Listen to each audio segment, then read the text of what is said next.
Hello, community. I am so excited to be here with you for many reasons. The first reason is that I have to be quite honest. In the past few months, I wasn't sure if I would be here at all. I have been living with what they call a chronic illness since I was a little girl. And even though I didn't admit or really understand that I had chronic illness, it turns out that I do. In the last year, that illness took a new form, or rather a familiar form, but an extreme form. And it led to debilitating physical pain. Before August of last year, one of the things that I have tried to do in my life is to hide my illness from the world, to move and engage as if I don't have a chronic illness. I've mastered the performance. I've shape-shifted around it. I guess at some point, the body just tells you no more. No more overworking it, no more outrunning it, no more pretending it doesn't exist. When I got the information this last September that the only intervention for my illness was surgical, I was overwhelmed. Even with what they call invisible disease, the kind that no one can see but you, and there aren't scars and indications that you are ill, I actually thought I was a healthy person.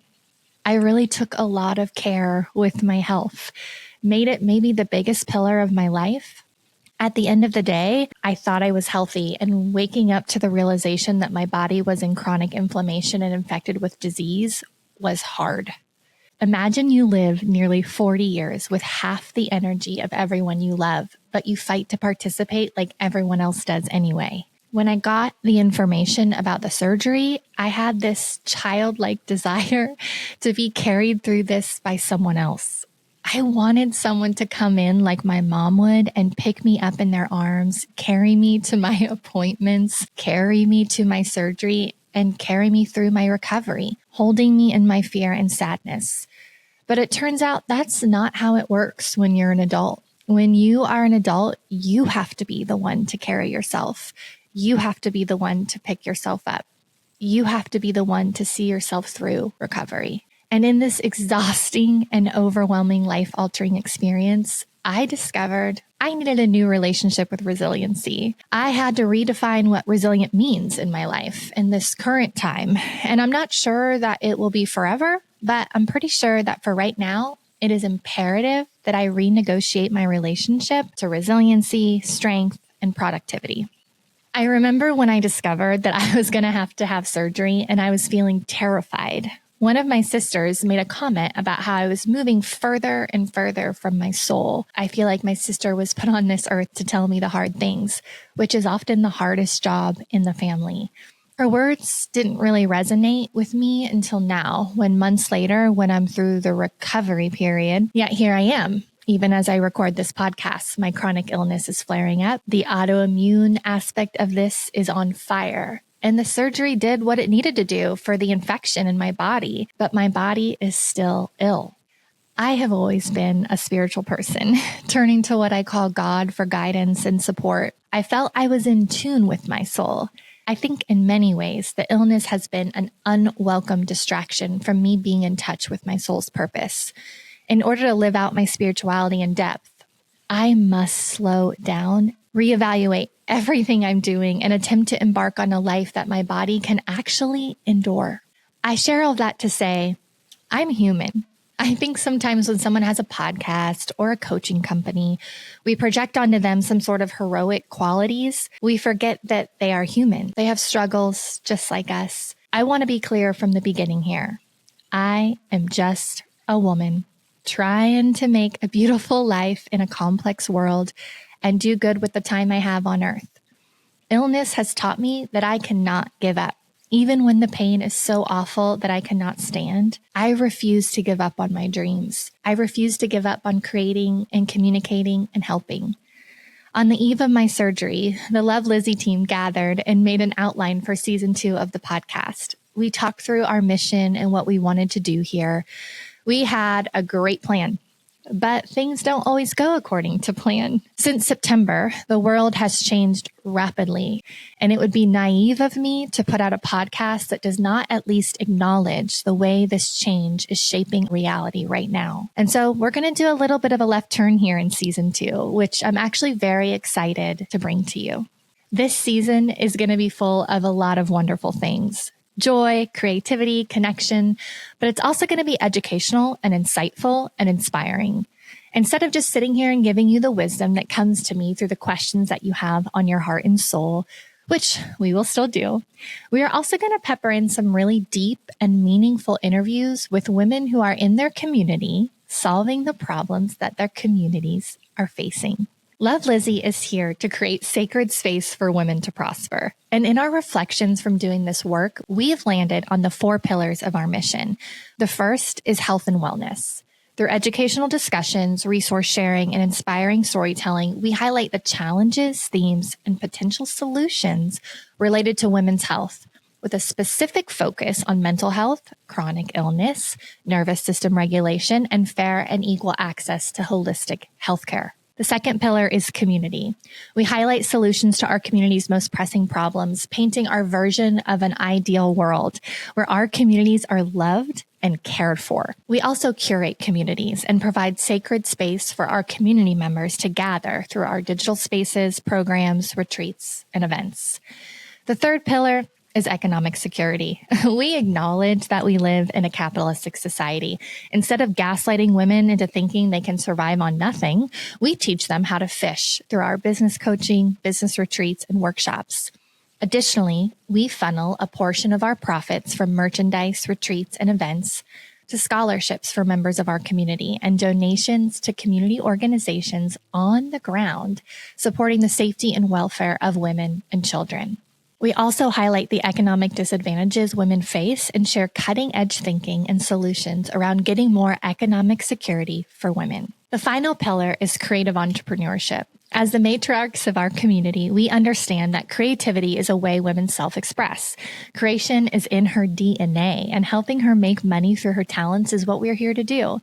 We help women build businesses they love that help them achieve financial stability. We also believe that art can heal, mobilize, and inspire for change. In our creative development process, we collaborate with women artists and uplift their work in our digital sanctuaries, newsletter, and merchandise design. Now, for the sake of clarity, let's just do a high level on what I mean by I have chronic illness. The data on this speaks volumes, and if we are doubling down on our pillar of health and wellness, we cannot possibly ignore the facts. Approximately 38% of American women have at least one chronic health condition, with 28.4% of women suffering from multiple chronic conditions. 6 of the 10 leading causes of death for women are chronic disease. In my case, you may say I have an autoimmune disorder, and that in itself is a wily condition. If you want to talk about gaslighting, living with this condition is one of the most gaslighting experiences that I've ever felt in my life. Nobody knows what's going on, and people are constantly throwing ideas at you of what you should do differently, speculating on what your problem is. Meanwhile, there's no real linear strategy for diagnosis, and the symptoms can be harrowing. I talk to women every day who are dealing with major physical dysfunction, and they're in desperation, looking for a magic pill or an answer that will actually fix what is going on with them. And sometimes they have great luck. They do hormone treatments and look at their thyroid. I myself have healed my gut in the past with functional medicine, only for the symptoms to reappear years later. There are all types of modalities and approaches available to us that are scattered across multiple doctors, multiple specialties, and can be extremely inaccessible and unaffordable. It's not a surprise to anyone listening that the cost of healthcare in this country is an abomination. People dying because they literally cannot afford care. Advocating for yourself when you have chronic illness is so scary. You wonder if people are going to find you weak or full of excuses. You wonder if you will be fired because you can't show up for work. You fear losing your home and your stability to financial stress that comes from living with disease, but also getting the care you need. I can only speak for what my body is doing and what I'm experiencing, but I feel like maybe if I share some of these things with you, that someone out there who is struggling and feeling like it is her fault and that she's the problem might shift her perspective and feel less alone. So sometimes my chronic illness comes with a debilitating exhaustion. I wake up in the morning just like everybody else, and I open my eyes and there's a 1,000-pound gorilla on my chest. I used to think this was depression, and I did all the things you're supposed to do when you have depression, and it would work in patches. But the cycle would continue month over month. Maybe it was a month of a pause in symptoms, then a month of just completely no energy. It also can show up as an inability to digest food properly, completely destroying your gut health and making it impossible to eat like a normal person might. It can also appear as emotional overwhelm because when your gut's not working and you have chronic pain, it becomes exhausting. So you spend your day hyping yourself up in your mind and you tell yourself that you can do it and you're strong. And all of those things are meaningful and they do matter. But sometimes you don't have a say over what your body's going to feel that day. You have no idea that the party you scheduled with your family or the date you scheduled with your lover or the event you scheduled for your business, that you're actually going to be even able to show up for that. And that can be terrifying because it feels like everything is a question and you feel like you're going to let everybody you love down because you don't have the physical ability to keep the commitments that you made. Additionally, it is just hard to constantly have to advocate for yourself in a world that moves so fast. I hate to be the person who has to take a nap in the middle of the day or opt out of something because I'm sick. So sometimes you go anyway, you persevere, and then the flare-ups are even worse and they last longer. I don't say all this because I'm looking for sympathy, although I'll take it because your love and hugs obviously are a huge healing agent. But I say all this because I think for the first time in my life, I find it so important for my own self, for me to be honest about this debilitating experience. And I also just want to invite the conversation that I do believe I have a future where I am healthy. And I do believe there is another way that I'm going to be able to live. We also cannot share this episode without addressing the chaos that is occurring on the national and global stage. I do live in America, and I am witnessing every day the atrocities that are happening around our country and the lack of accountability that is coming from a government that is supposed to be here to serve its constituents, not murder them in the streets. I also don't want this to become a political platform, although you can argue that anything related to women in this country is quite political because they have made it so. I am a light worker who talks with humans every single day about the things that are confronting them, the obstacles they face, and the emotions that they feel. I cannot show up here and not address what is real for many of us. I want to go on record to say Love Lizzie will never agree with violence. This organization will never, ever endorse violence. It will never accept or condone the assault of or harm to anyone. We are here as an experiment to ask the question of this community and anyone that chooses to come to this community in the future. Can we build a world where there is no violence against women and girls? Can we build a world where our women and girls and children are safe? Because when the world is doing so many things that are unbearable to witness or experience, we still have to endure. We also need to acknowledge that for all of time, women have been the alchemist of horror. We have had to feel the effects of these behaviors and decisions and attempt to counteract that horror when we have no power to stop it politically, economically, and physically. The cost to women to live in a world where others behave this way and treat people in such horrific manners is immeasurable, and I believe has a correlation to the epidemic of chronic illness in women. At a time when we are being bombarded with information that is so horrifying, we still are the safekeepers of our communities. We still are the matriarchs of our family. We are trying to convince people that do bad things that the things that they are doing are horrible. And we expend our energy in these conversations where we're explaining and contextualizing. Don't you see how much this hurts people? Don't you see how wrong this is? And in order for them to be this evil, they must disassociate. They cannot be convinced of your perspective. And so the women exhaust themselves screaming in any language possible to be heard, and no one does a thing, and nothing changes. As a leader of this community, you will not see me justifying or fighting or explaining away with someone who is incapable of understanding their wrongdoing and the effects that has on others. I will not be working with or trying to convince people who are incapable of changing their behavior when it affects others negatively. What you will see me do as a woman with some energy left is to be a champion of the light workers, to amplify their voices and the people who are actually doing the good. Because now, more than ever, it is so important for us to show kindness, love, community, and connection in motion. The best thing we can do is focus on those who are actually leading us in the world the way we know we can be led. for us to convene with the dreamers and the believers that the world can be the way we imagine it to be, that it is possible that we take care of one another, that we show up for one another, that we love one another. I believe that is possible. And instead of using my energy to fight the evil, dark individuals who refuse to see the consequences of their behavior, I'm going to commune with the healers and the educators and the community builders and the medical workers and the brilliant, brilliant women who are taking care of things in their communities.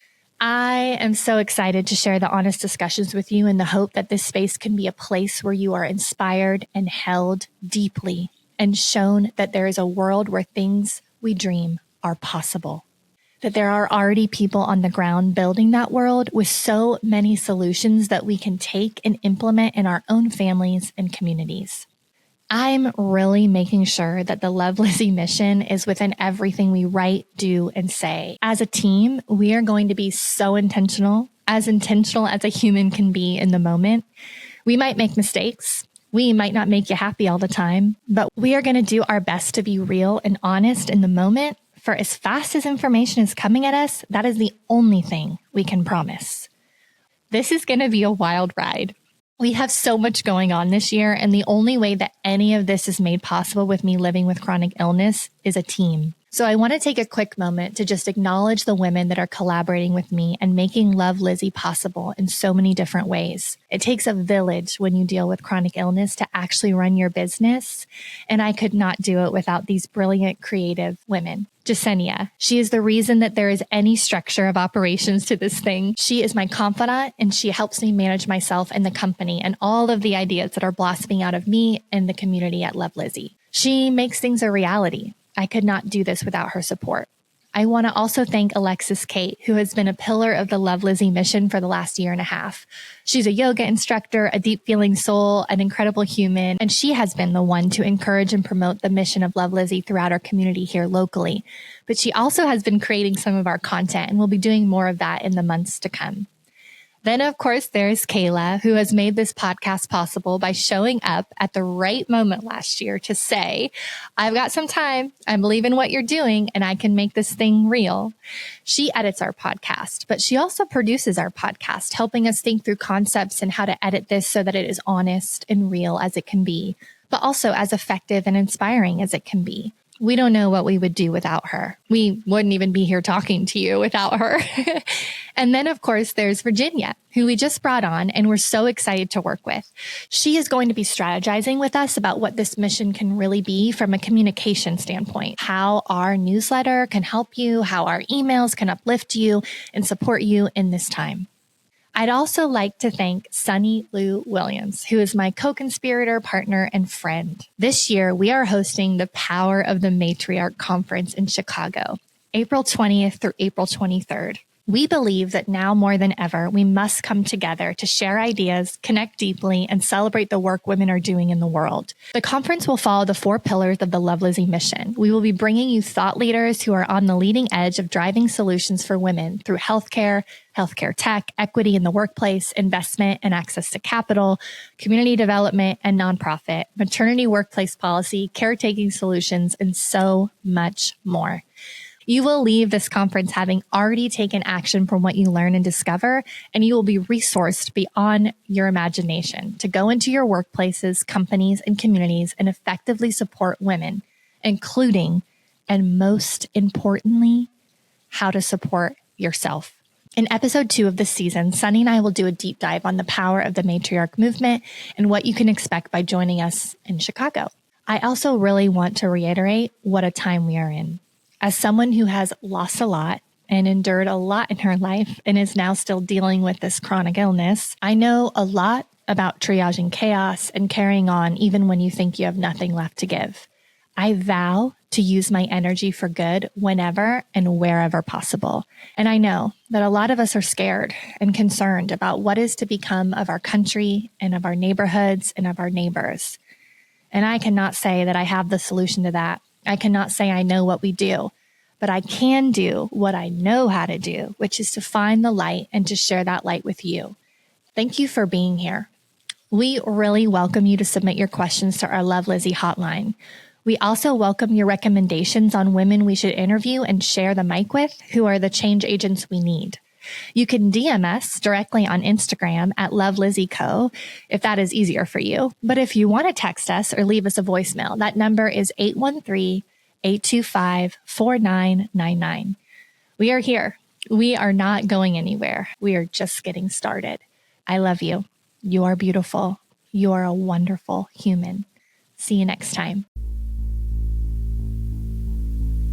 This podcast is produced by Love Lizzie. Our editor is Kayla Hill, and the music is by my very own sister, Julia Sabatine. If you like what you heard here, we would love for you to hit the subscribe button. See you next time.